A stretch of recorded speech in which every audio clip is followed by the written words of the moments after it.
what keeps you up at night, Dalia? We used to talk about CIOs have to have a seat at the table. Well, technology is the table. AI without good data will hallucinate. It's going to give you a very confident wrong answer. If a clinician makes a mistake, they're only affecting a small number of people. Whereas AI, if it's in the ecosystem and if it makes a mistake, it can impact millions of people in an afternoon. We need to reboot.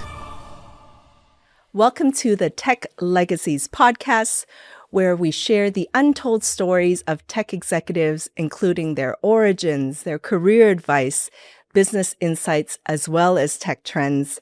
My name is Fanny Dunagan, and I'm the host of the podcast.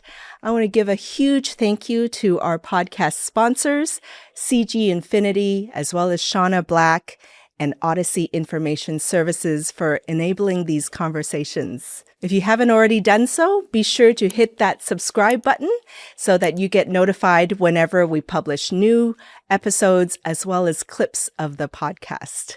Today, I'm joined by Dalia Powers. She is a CIO across a variety of industries, including tech, financial services, and healthcare, most recently at Humana.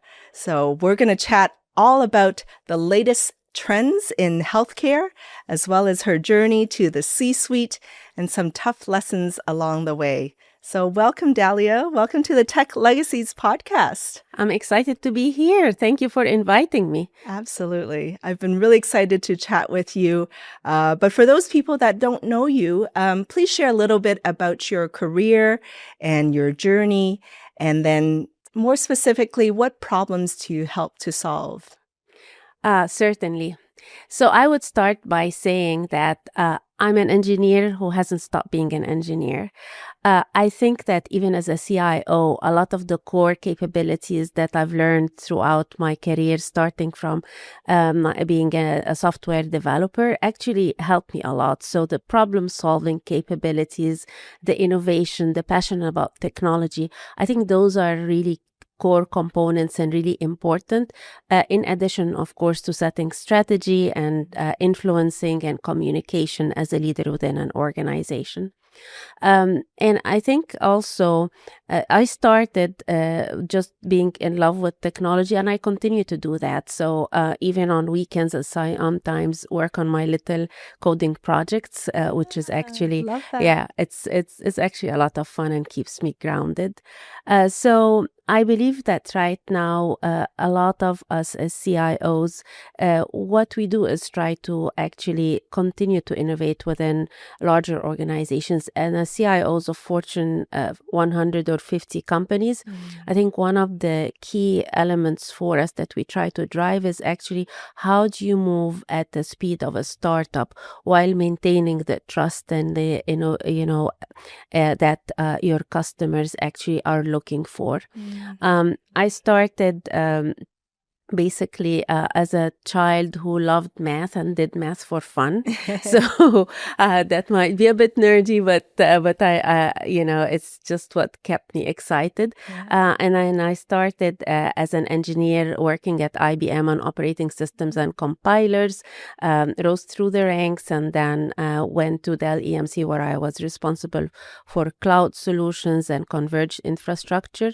And then I moved into financial services with Capital One as the CIO for the auto finance division. And then finally I landed at healthcare with Humana. So I've been in multiple industries, and I think that the core of what makes us good CIOs are very much the same, no matter which industry we are in.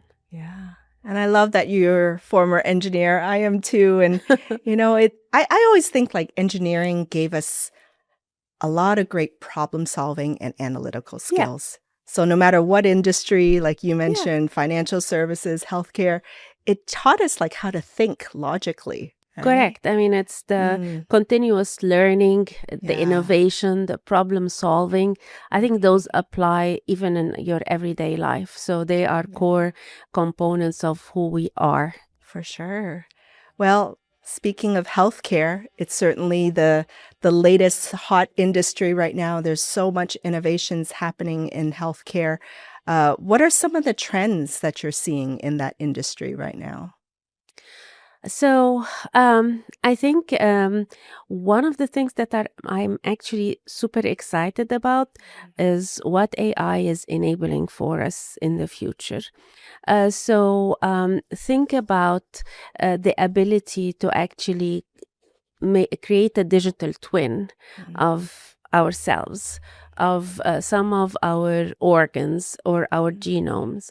And something that I learned not too long ago is that 50% of heart problems that result in death are a surprise. People didn't even know that they had symptoms for it. But if you know your biological composition, if you're able to replicate it, you can probably infer what problems you're gonna encounter in the future, and we can probably come up with solutions to actually help mitigate those before they become problems. And this is something that just a few years ago wasn't going to be possible. I think now we're at a stage where what used to take us 10 years can now be compressed into 5 to 10 years. And I think technology is enabling that at speed. Yeah. Well, AI is fed by data, right? And we collect so much data now across healthcare. I mean, even recently I had a full checkup, right? And I had to go to get my sonogram. I had to go get my calcium score, like all this kind of stuff. But that's all data, right? Yeah, I think when we talk about AI and the foundational capabilities that make it work, data is absolutely a core component of it. And traditionally, data was siloed. And there was a lot of it. And now you have to actually think about your data architecture, your semantic layer, your ontology are really core so that AI can actually work on top of it. AI without good data will hallucinate. And it's going to give you a very confident wrong answer. So you need to be careful about how you can actually put together the right data infrastructure and guardrails so that you can actually leverage AI to its potential. I mean, just a simple thing that if you tell an AI assistant, no matter which LLM you use, to draw a left-handed person, it will not be able to do that. There is, you try it yourself. I tried it, last week. It will always draw a right-handed person. You can get it after several prompts to actually, mirror the image, but it takes a lot of work to do that. And it does not know because there is bias inherited in the data. So I think it's really important that we have the right data controls and guardrails in place to make it work. The other thing that I see a lot is the digital divide between companies. Everybody probably has hundreds of proof of concepts with generative AI. But very few companies have hundreds of production workloads where they put generative AI in consumer-facing capabilities. Right. And I think it takes a lot more than the technology. I think there is the process that needs to evolve, as well as the people and the culture and the building of capabilities that makes AI actually durable. I like the quote that says, actually, models are rented, capabilities are built, and trust is earned.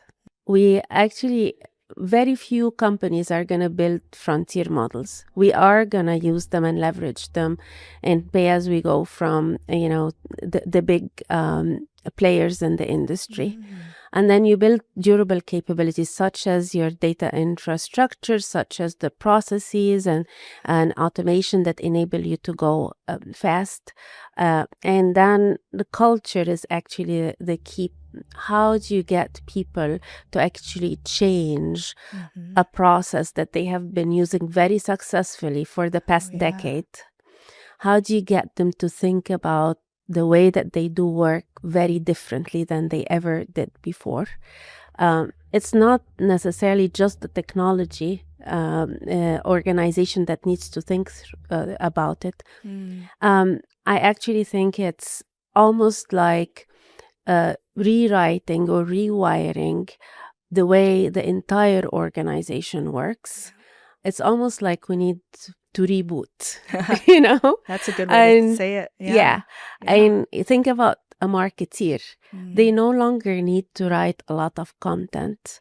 I think they can use AI to do that. They have to put the guardrails and make sure that they include the tone of the organization and whatever they're really good at. But then AI can do the more, writing, mechanical work of doing it. Same thing for engineers. They now need to think about the problem and have AI do the typing for it. And then, of course, they have to review it and make sure that it's accurate. Yeah. Well, I mean, speaking of guardrails, I know you're very passionate about having proper governance in companies. Share a little bit about your values and your thought process when it comes to governance. Yeah. I actually am very passionate about going fast. However, I think, think about Formula One cars. Formula One cars go over 200 miles an hour, but they can only do that because they have safety systems and brakes in place. Without the safety system and the braking system in place, they would not have the confidence to go as fast as they can. It's the same thing for technology. If you actually build the right guardrails and the right pipelines and have the evals and have everything that you need and break glass process in place, then you can go very fast. Again, we talked about, trust is earned. So you can go just as fast as you have the ability to have confidence and trust in what you're doing. Right. I love that analogy you gave, Dalia, because I watched that F1 series on Netflix, right? And they have so many people involved in just the execution of that one F1 vehicle, right? Like there's people on monitors, people checking every single part, monitoring the steering, the speed, like everything. And so without all that support system run by humans. It's the technology, the people, the process, right? Yeah. Those are the three components. Yeah. And if you just focus on the technology alone, you put, the drivers at risk. And in real life, you have to have the three components working together really well in a very orchestrated manner. Otherwise, you don't have the license basically to go as fast. I think governance is what gives us the license to go fast. Instead of chasing that shiny new toy, right? And not dealing with the governance. We should go, and innovate and push the technology to its boundaries, but always with a business outcome in mind, with clear objectives as well as the guardrails to make sure that we can do it safely. For sure. Well, what keeps you up at night, Dalia? When you kind of look at this landscape of everything happening right now, what makes you kind of nervous and stay up at night?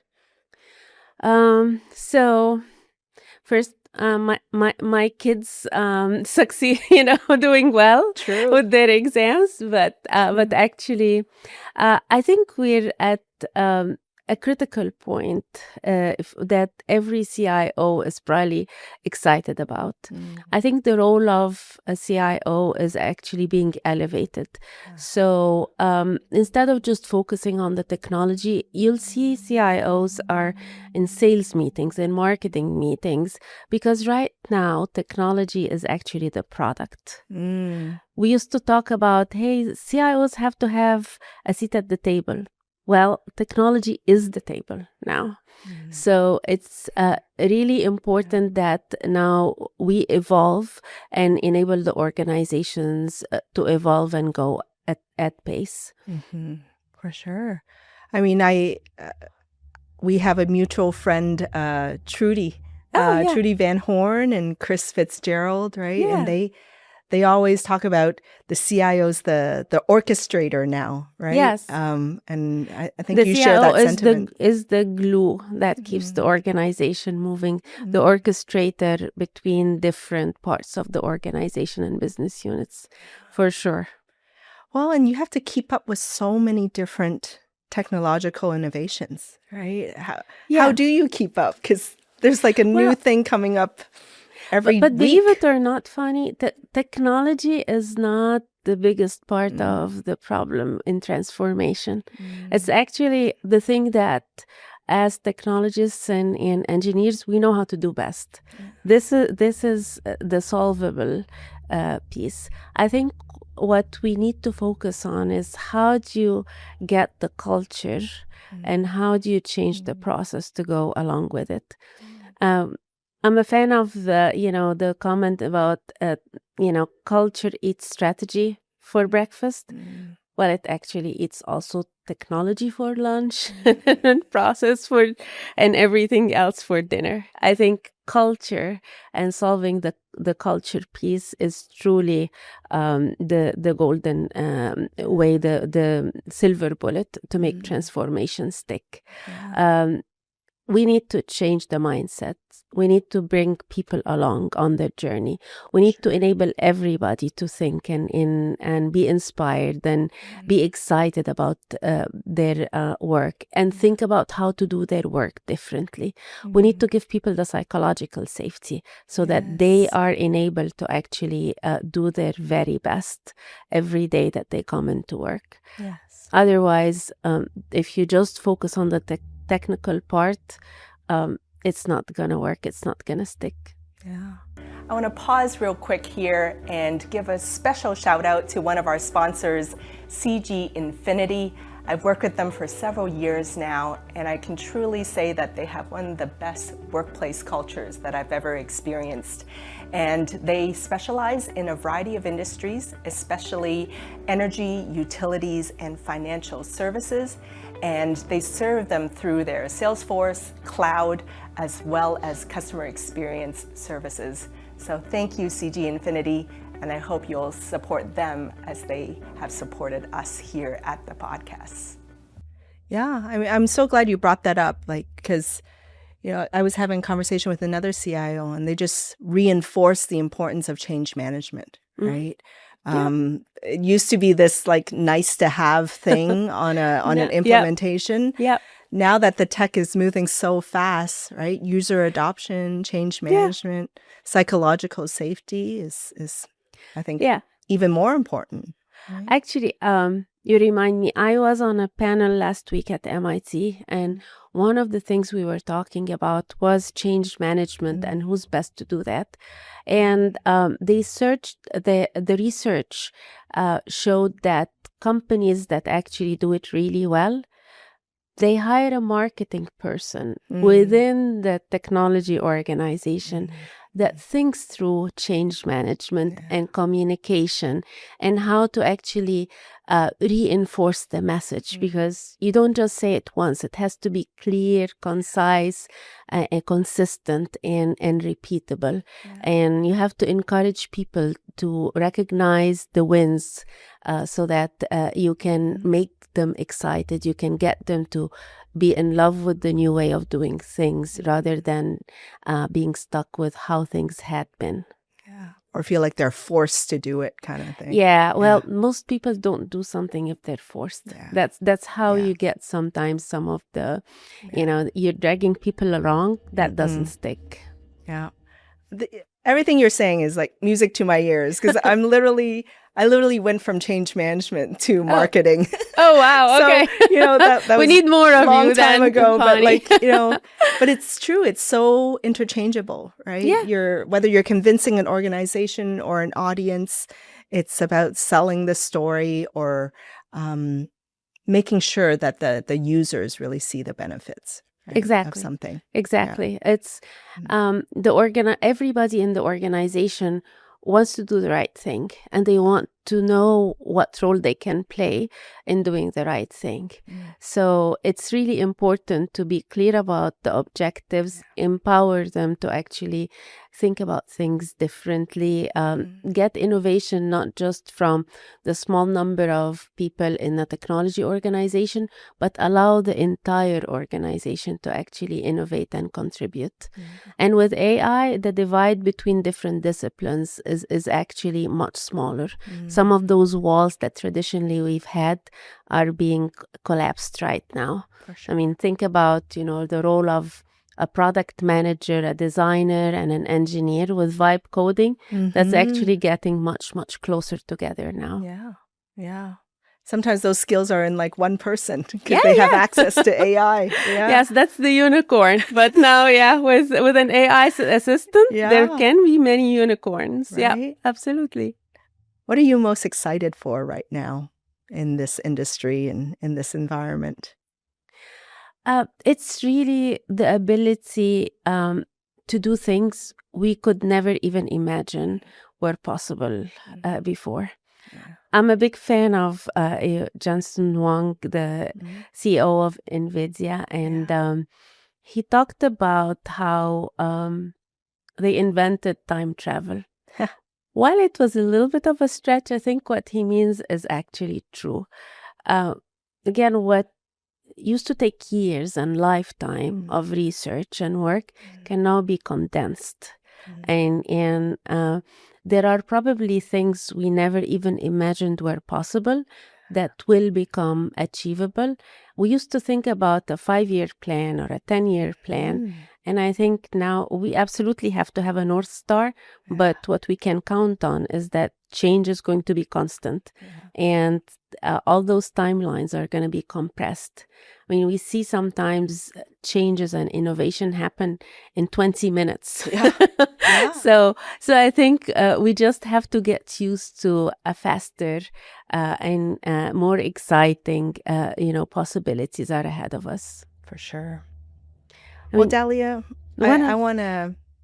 Did you want to add something? Sorry.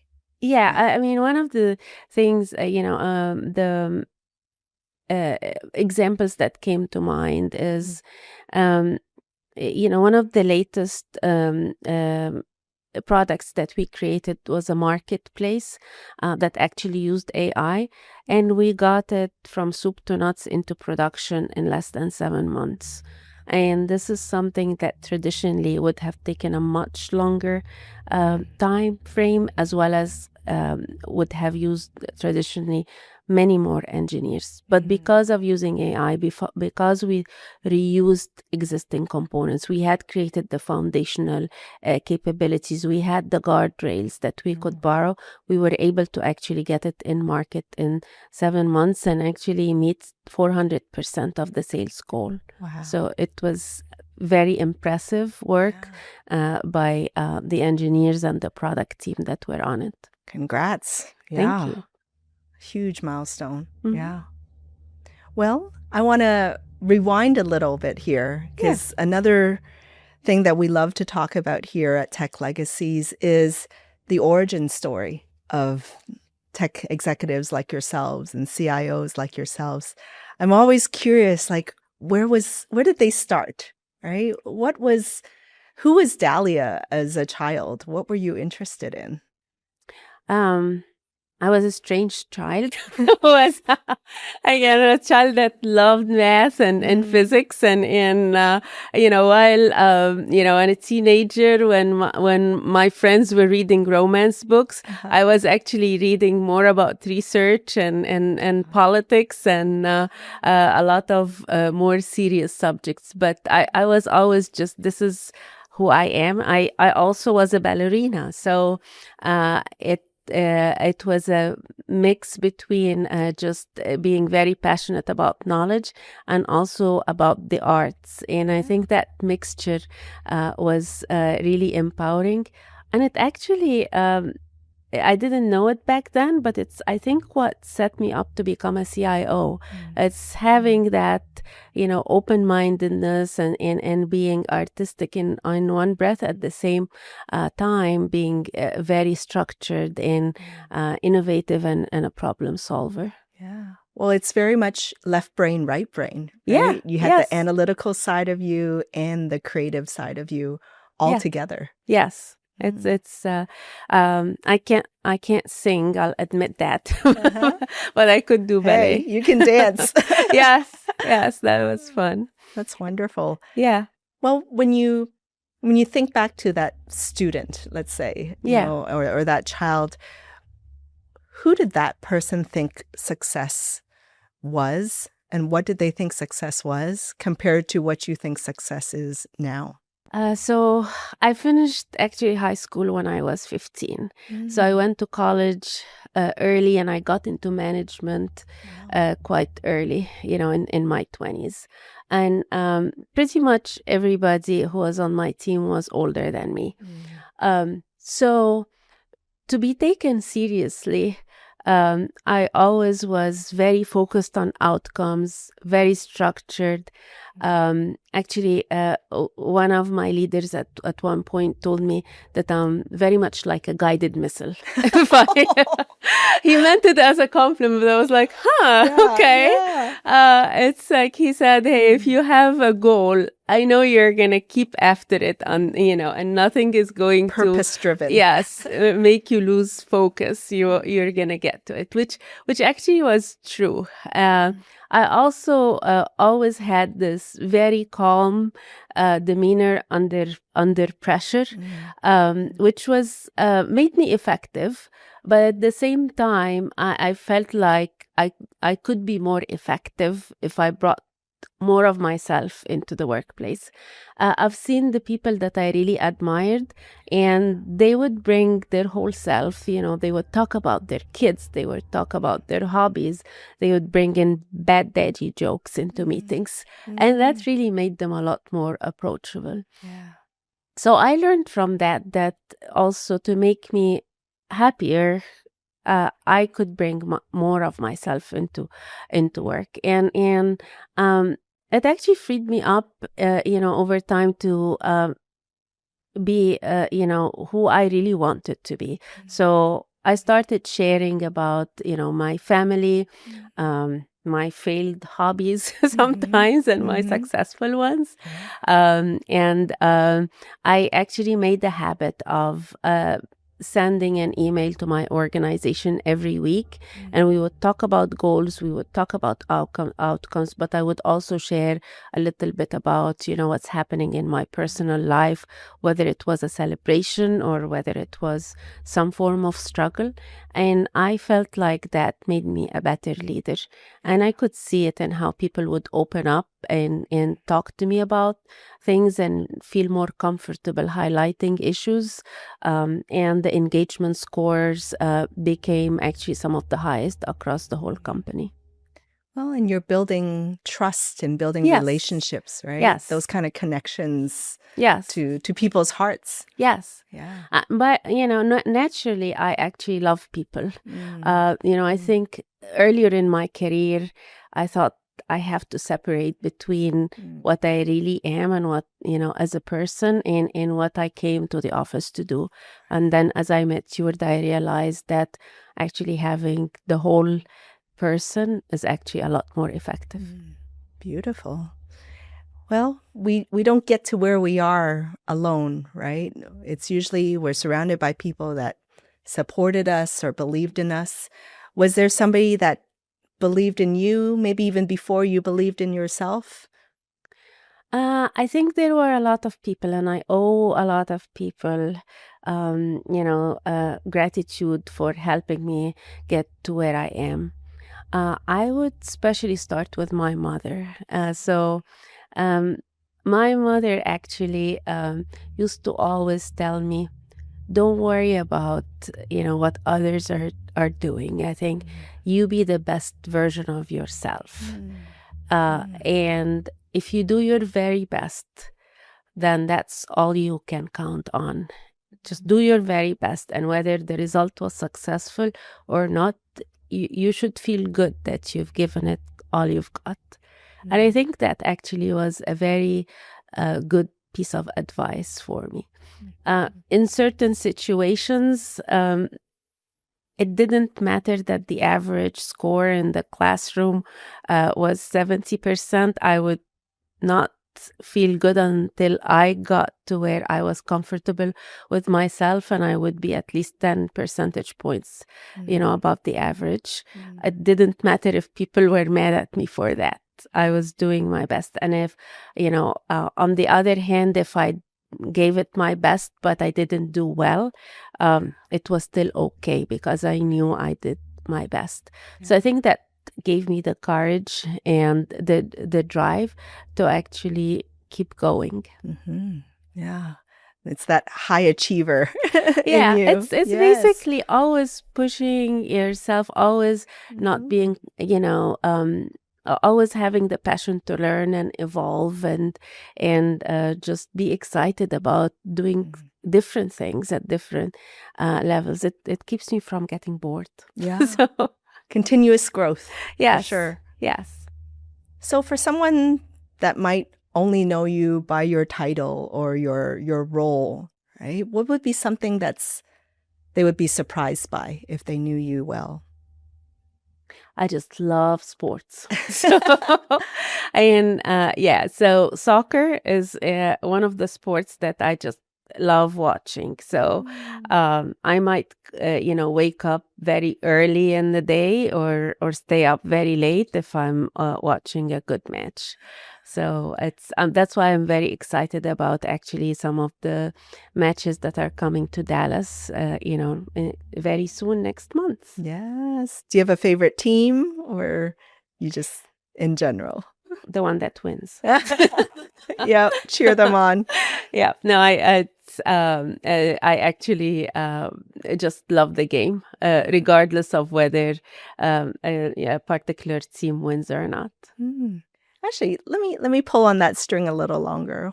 Why do you love the game? What about it draws you in? There's strategy involved in it. There's definitely teamwork and knowing how to work with the rest of the players. I think it's the fast pace, the element of surprise. So it's very much the craft of it. I think scoring goals at the end is just cherry on top.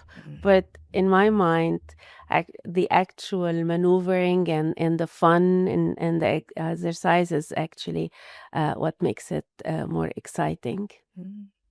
No wonder at the beginning of the podcast, you're like, you like to go fast. I do. That ties in with your love of sports. Yes. I love sports. I actually used to, in addition to being a ballerina when I was younger, I used to play volleyball in college.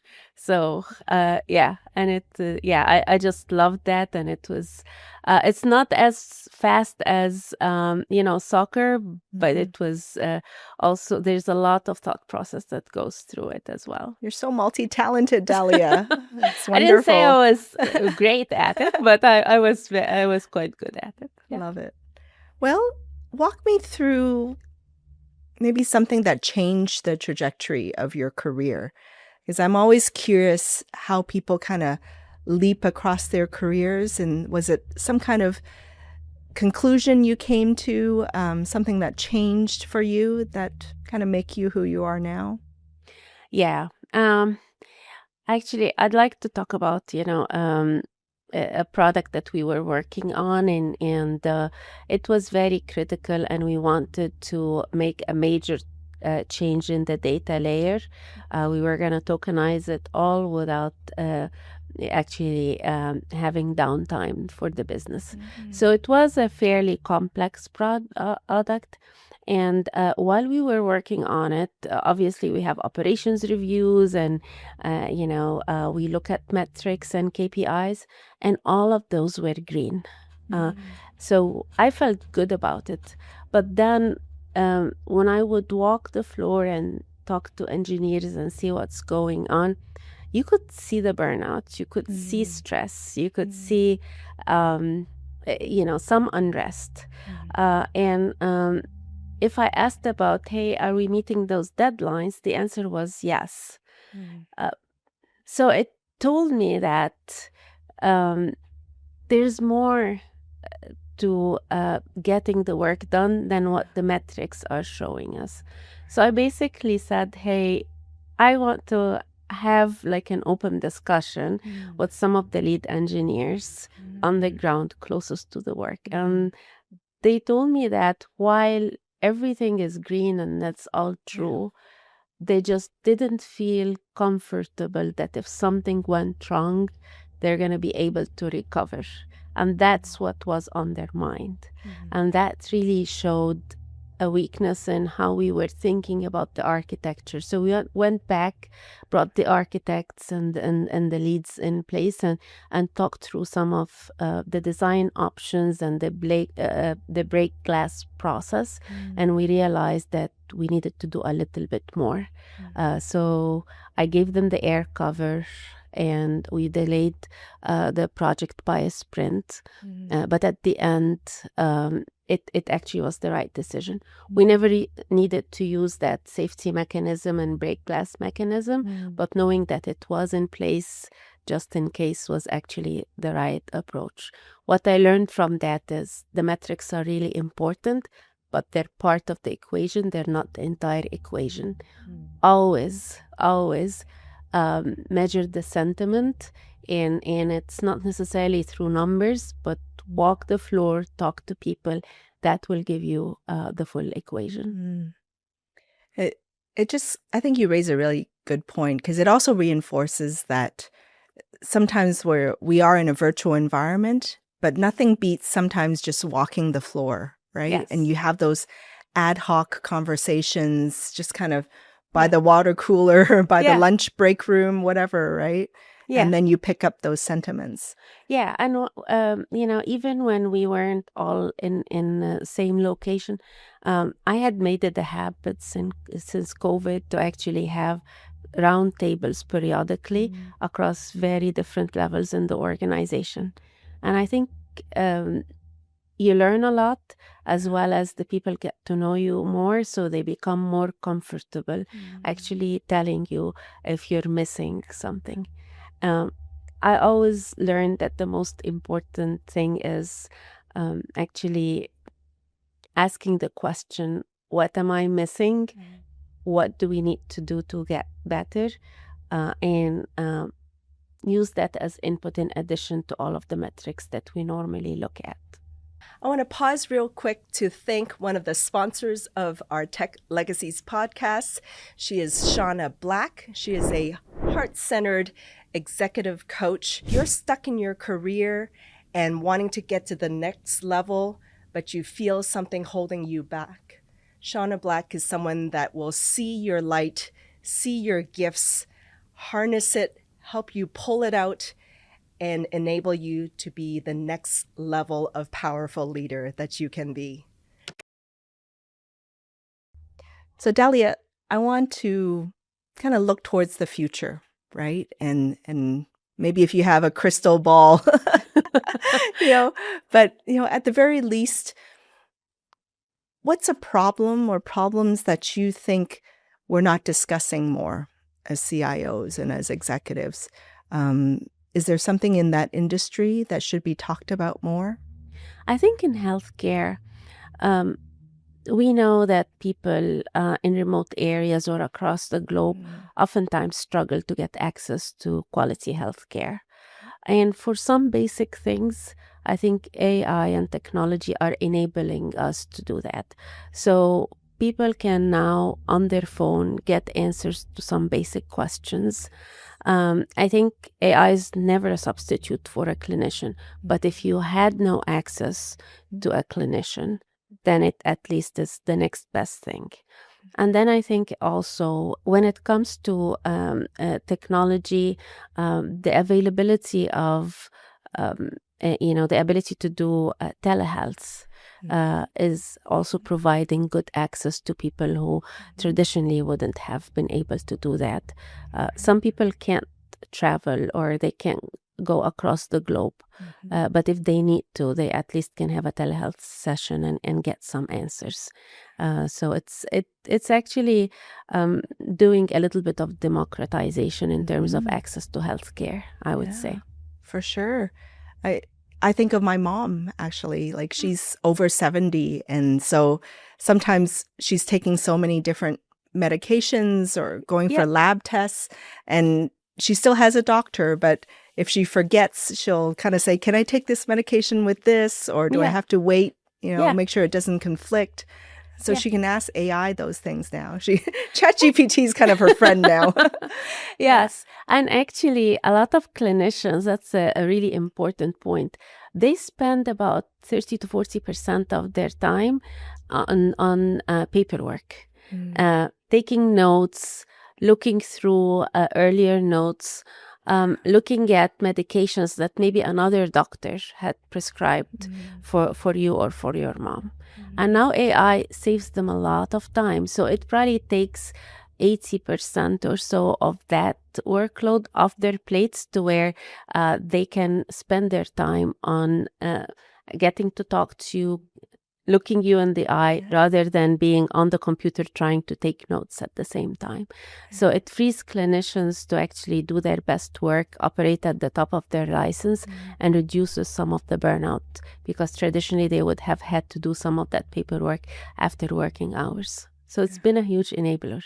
Yeah, nothing's worse than when the doctor is like rushing in and they just have 5 minutes to talk to you, and then they gotta run out. Actually, sometimes you're sitting there and they're not looking at you. They're asking you the question and they're trying to type it or looking through your charts. So now, AI enables them to actually have that one-on-one interaction while they're focused on you and not on the paperwork. Yeah. True personal care, yes. actually. Yes. Right? Yeah. Well, when you look towards the future, is there anything that frightens you or makes you nervous about what's possible? I wouldn't say it's frightening, but I think, again, we have to have all the right infrastructure and data available to AI so that we can actually get the right answers. Otherwise, we're going to get confident, wrong answers. And I think there is also the excitement of, making sure that for important decisions in healthcare, we look at AI as a co-pilot while we have a human, the clinician still in the loop, looking over some of the important decisions. And we shouldn't look at AI as an autopilot that can act autonomously yet. So I think of AI as a co-pilot, not an autonomous autopilot yet for important decisions. For sure. The last thing we want to do is only trust the AI because it spits out the answer so quickly, right? Yeah, we always want the experts to validate it, for sure. Especially for life and death. in healthcare. Exactly. I think AI is a good helper, not necessarily autonomous, at least in the near future.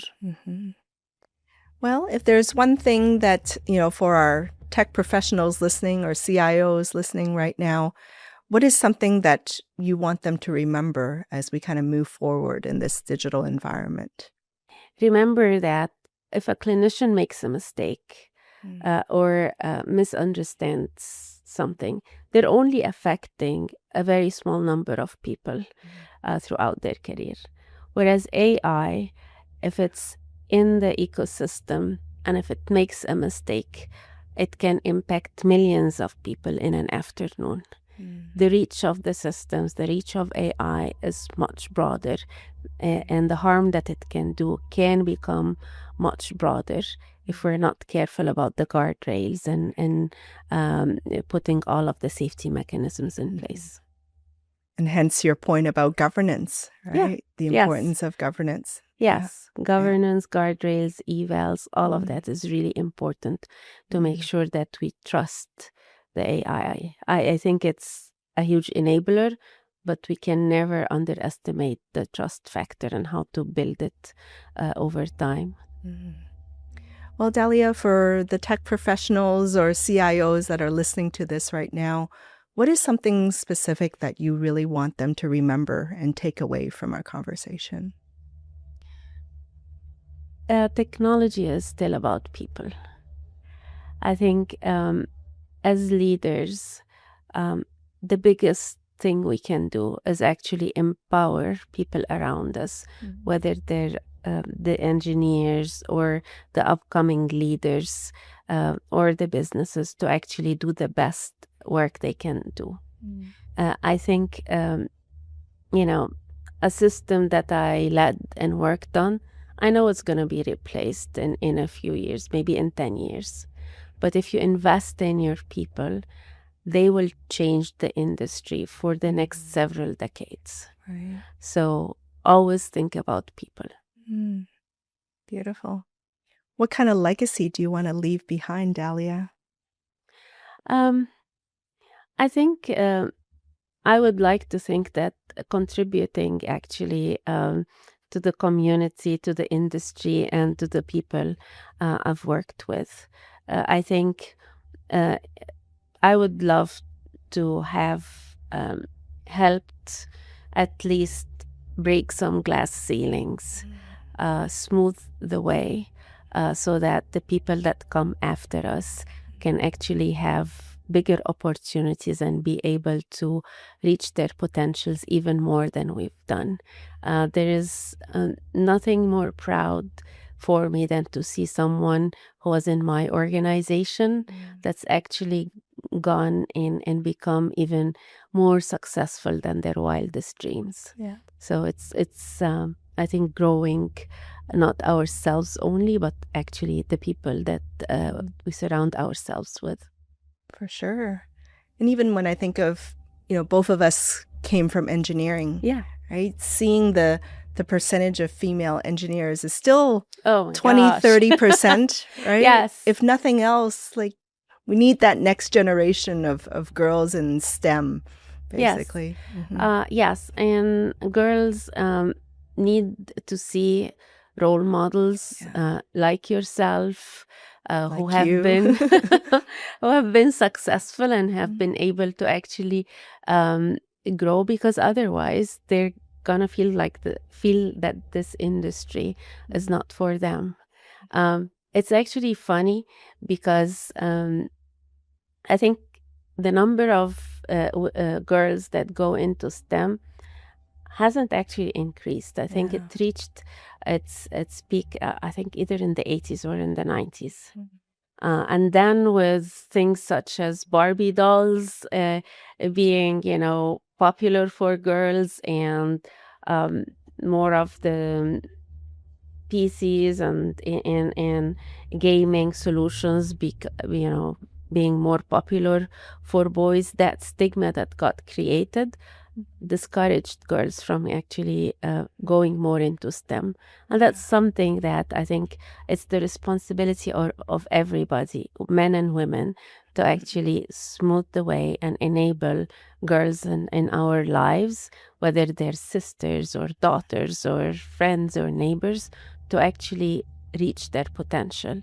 The society is slightly more women than men overall, yet to see girls only 20 to 30% of the workforce when it comes to STEM is disheartening. It's our collective responsibility to do something about it. Agree. 100% agree. Yes. I want to pause for a second here and give a shout out to one of our sponsors, Odyssey Information Services. If you have IT recruitment needs as well as IT managed services needs, you'll want to reach out to Odyssey Information Services. It's really special when you see employees that have been at the same company for 10, 15, 20 years. To me, that demonstrates the strong culture they have, as well as people that are intent on building long-term relationships. So if those values resonate with you, then you'll want to reach out to Odyssey Information Services. Well, Dalia, we have a tradition here on the podcast where I have these conversation cards. Uh-oh. I know you like surprises. Only for birthday presents. And these are just, they're actually from a podcast that I love, Diary of a CEO. And these are questions that other authors, business leaders, CEOs ask each other. Okay. So I want you to pick from here a random question and Okay. then read it out loud and then answer it.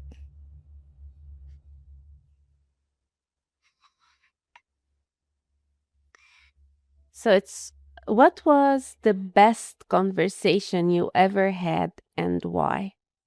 It's the conversation with you, Fanny. Of course. Great answer. Huh.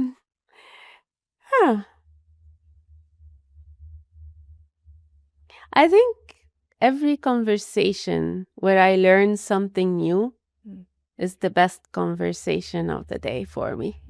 It's I think where there is debate, where there is challenge, I think I get super excited.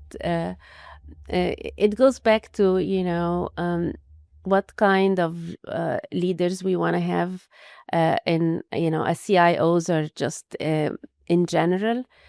I think the best leaders are leaders that are learners, that want to debate, that don't just want to hear yes, they actually want to have the real conversation, weigh pros and cons, learn something new, and that actually helps them continue to grow. Beautiful. Dalia, thank you so much thank you for the opportunity. I sharing. think this was great. It was fun. Thanks for being gracious. And, hopefully we'll do this sometime again. Yeah. No, I really appreciate your style of leadership, Dalia. I think sometimes growing up, you see a lot of, especially in technical environments, maybe more leadership that's fear-driven or, command and control. And I think seeing leaders like yourselves that lead with care, lead with empathy, lead with listening, and being open to debate and being open to different points of view, I think we need that now more than ever. So I really appreciate you sharing all those insights with us today. I totally agree. I think the worst environments are the ones where there is no conversation, no debate, where it's one person makes all the decisions. It might move faster, but it might take you over the cliff much faster as well. So I think the best answers and the best solutions are the collective of the crowd. And then once we have the debate, we align, then we move forward, and we commit. So that's the way I think very successful leaders have been, how they lead in an organization. Thank you. Thank you. And thank you to you all in the audience for tuning in to Tech Legacies podcast. If you haven't already done so, make sure you like and subscribe and ring that bell so that you get notified whenever we have new episodes on YouTube. As well, we're also on Spotify and Apple Podcasts, so be sure to subscribe to those and leave us any feedback and suggestions for other questions that I can ask CIOs so that we can all learn and grow together. Thank you for tuning in to Tech Legacies podcast. I want to take a moment here to give a shout out to one of our amazing partners of Tech Legacies podcasts. Here with us, Karen Bruno. She is the CEO of Tech CXO Launchpad, an incredible partner of ours. Karen, please tell our audience a bit more about Tech CXO Launchpad. Thank you so much, Fanny. Thank you for having me today. And Tech CXO Launchpad is a certificate program through SMU. And it is essentially a leadership development program. It's taught through a technology lens, however.